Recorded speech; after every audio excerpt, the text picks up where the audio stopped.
Hello everybody, Sean Phillips here, Director of Faculty Development.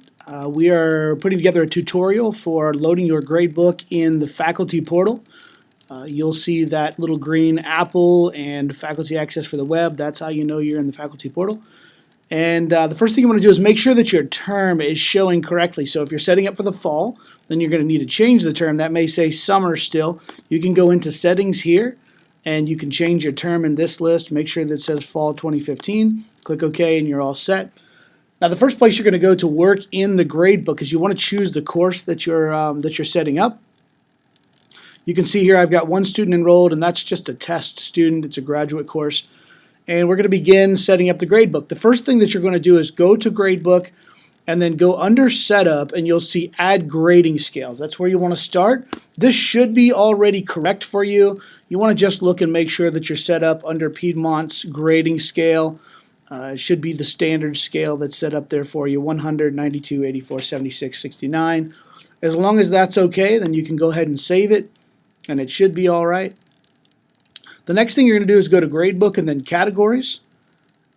Under Setup, Edit Categories. And this is where you'll begin to put together the general categories for your course. The first thing that you want to do, this is the portion of your syllabus that will have the weights in them. So for instance, in this course, my expectation is that I'll have some quizzes. So I'll type in quizzes here. That'll be the name of my category. My default name, I'll just do the same thing. Number to drop. Now if I'm going to drop a quiz, say I give 5 and I want to drop the lowest grade, I'll put a 1 in here, but I'm not going to do it now. The reason for that is the first quiz will be the lowest and it'll automatically drop. So I don't want to put anything in here at this point, but this is the place where you would go back to add that 1. Say for instance, after they take quiz number 2, after they take quiz number 3, you're ready to go ahead and drop that lowest grade, which will be an encouragement to everyone. Then you can put a 1 in this field and you'll be all set. Next is the grading scale. Just choose that same standard grading scale.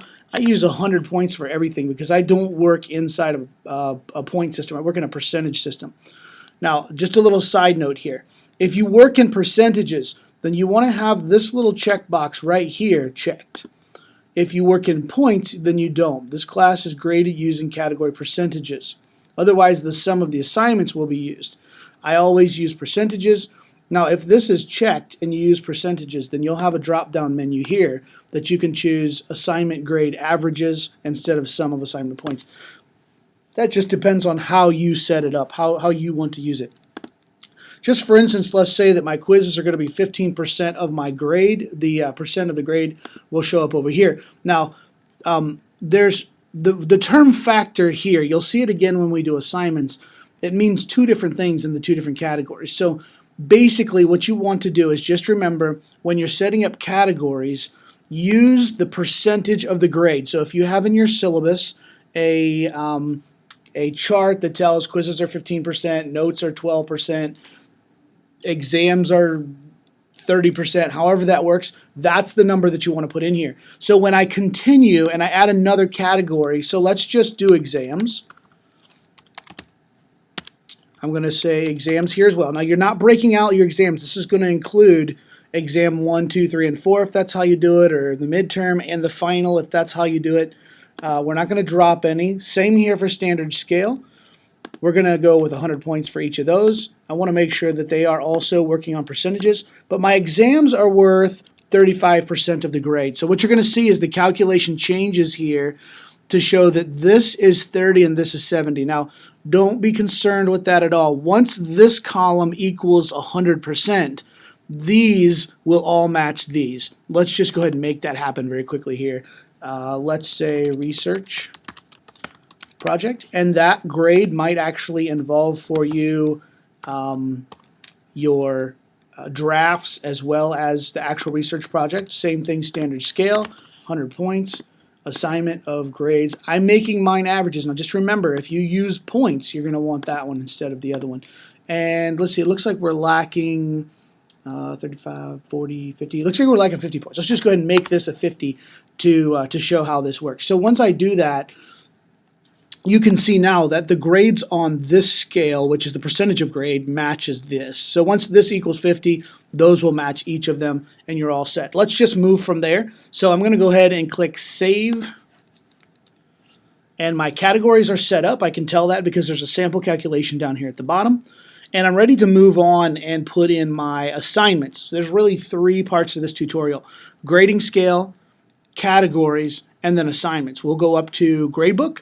We will edit assignments, which is the next one up. And we have no assignments in here yet. We'll go ahead and put our first one in.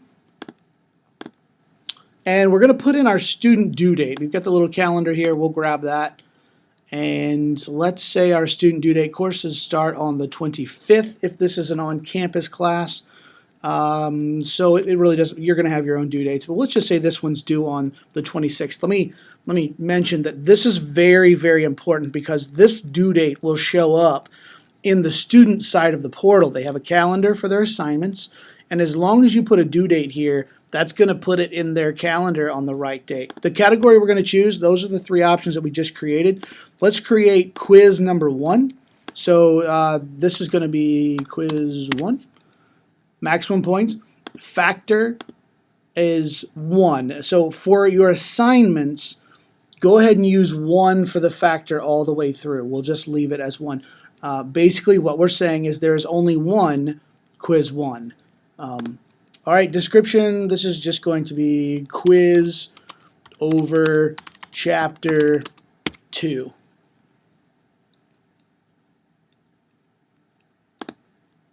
All right, show assignment. Now, the easiest way to do this is to show assignment on a date before the class starts, okay? So we're going to do that for both of them. Let me tell you what show assignment column is what tells the assignment when to show up in the student's gradebook. And it's okay if it shows up always in the student's gradebook. And that's going to make it just easier on you than having for it to figure out the dates that you want it to show up. So this is just my personal standard practice. I always put a date that's before the course started. Very easy. We can just use 8/1/2015. Of course, that's before the course started. That's actually a date in the past from when I'm recording this video. So immediately that's going to show up. Also show grade. Now, it's not going to show the grade if you haven't put a grade in. What it'll do is it'll show the column. So this one, the first one, show assignment, is going to show that the assignment's there immediately in the gradebook. The second one is, when is it going to have a place for a grade to be? I like that to be the same thing, nice and easy. And then what I typically do for grades due date, or the date the grades are due, all grades at Piedmont are due 1 week after the last day of classes or after final exams. That date is published by the registrar. It's on the Piedmont calendar. If you want to go and look at that at piedmontu.edu, you can find the calendar underneath current students. So what I always do for this one is I always make it a date after the course is done. And the good news is of course I'm not waiting for all of these assignments. This specific assignment will have a grade way before the end of the course.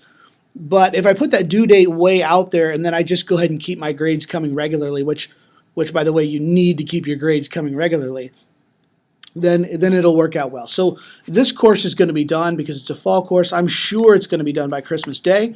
I'll go ahead and put 2015 there. Christmas Day 2015.